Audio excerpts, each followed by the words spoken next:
மேற்கு தொடர்ச்சி பகுதியில் பெய்து வரும் தொடர் மழையினால் தென்காசி மாவட்டம் குற்றாலத்தில் சுற்றுலா பயணிகள் குளிக்க தடை விதிக்கப்பட்டுள்ளது. இதுகுறித்து எமது செய்தியாளர் கணேசன் வழங்கும் கூடுதல் தகவலை கேட்கலாம்.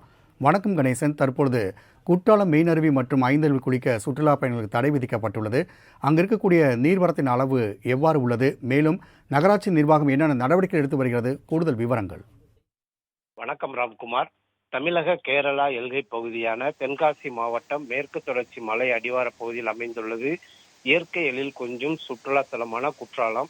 இங்கு ஆண்டுதோறும் ஜூன், ஜூலை, ஆகஸ்ட் ஆகிய 3 மாத காலம் சீசன் காலமாகும். அப்போது குற்றாலம் மெயின் அருவி, ஐந்தருவி, பழைய குற்றால அருவி, புலியருவி, சிற்றருவிகளில் நீர்வரத்து அதிகரித்து காணப்படும்.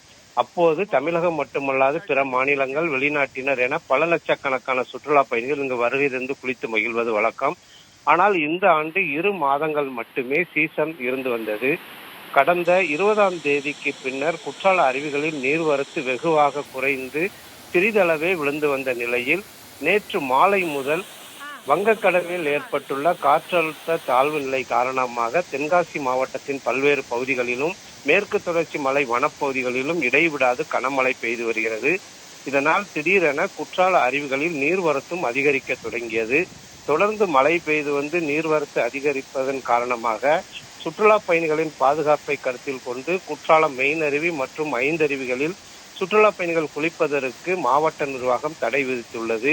இருந்த போதிலும் இங்கு வருகை தரக்கூடிய சுற்றுலா பயணிகள் புலியருவி, சிற்றருவி மற்றும் பழைய குற்றால அருவிகளுக்கு குளிப்பதற்காக படையெடுத்து வருகின்றனர்.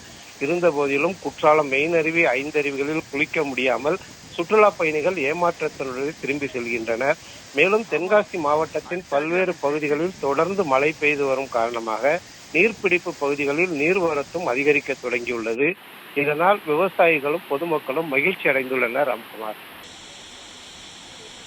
கணேசன், தகவலுக்கு நன்றி.